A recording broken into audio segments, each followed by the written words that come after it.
Morning, guys. It's Andy Cumbo Floyd. Oh, it's a little after 9. We're having a heat wave here in Virginia. I think it might be in the 40s, maybe even the 50s today. Whew. For us, that's normal spring, but it feels really warm. So, um, I wrote a blog post today about the 3 traits I see in writers who are going to be successful. And by successful, I don't necessarily mean monetarily successful or fame successful. I just mean people who stick with the writing life, who really commit to it and get through it. And so one of the things I mentioned there is this idea of sacrifice. That I think those writers that are committed really are willing to sacrifice. And I thought maybe it would be worthwhile to talk a little bit about what I mean by that. Hi, Kathy. And it's not that I think you have to give up everything in your life or move to a cabin like Henry David Thoreau and write. I just think that you have to be willing to give up some stuff. For some of us, it's television. For some of it's a little bit of time with our children. For some of us, it's work. A little bit of work time, and it's not ever easy. Those things are all important, and they should be important. But writing is not something that comes naturally in the sense that you can just do it like randomly. You have to actually sit down and put some effort into it. It's also not something that is particularly lucrative for most people, so it's not an easy priority to make for many of us.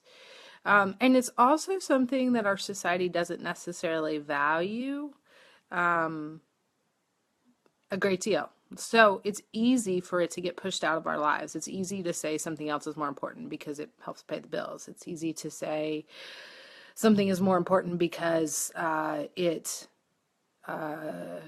isn't as hard. Watching television isn't hard.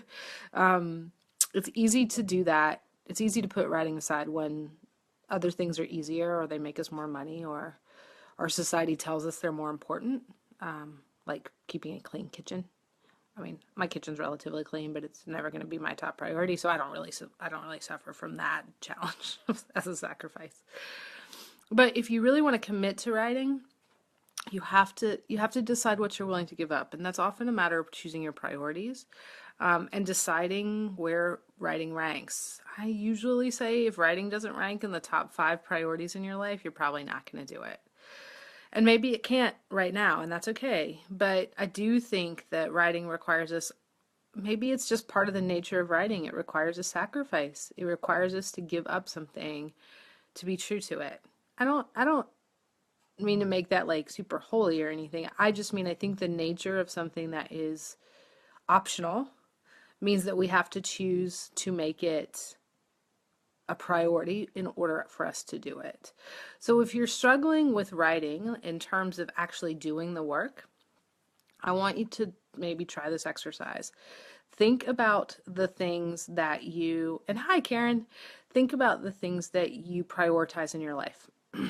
Obviously, people should be up at the top of that list. If you work a day job, as I do, as most people do, that's going to have to be near the top of the list. Hopefully you have a hobby you enjoy. That's probably going to be up there too. But hopefully writing is going to be somewhere in that top 5.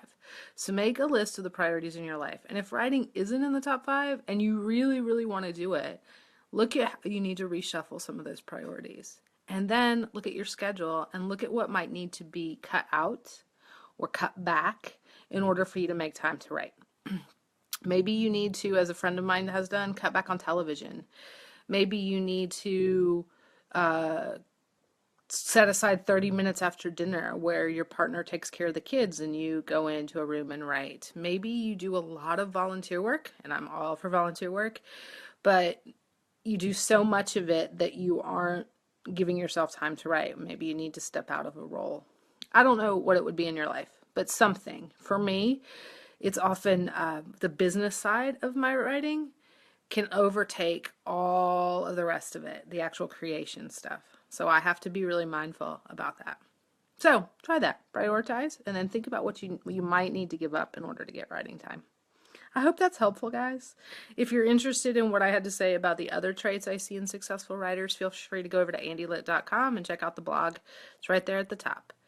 Hope you guys have an amazing day. Here in Virginia, we are getting sunshine, although I think it's supposed to rain this afternoon. So I'm going to enjoy that. Have a good one, guys. Bye.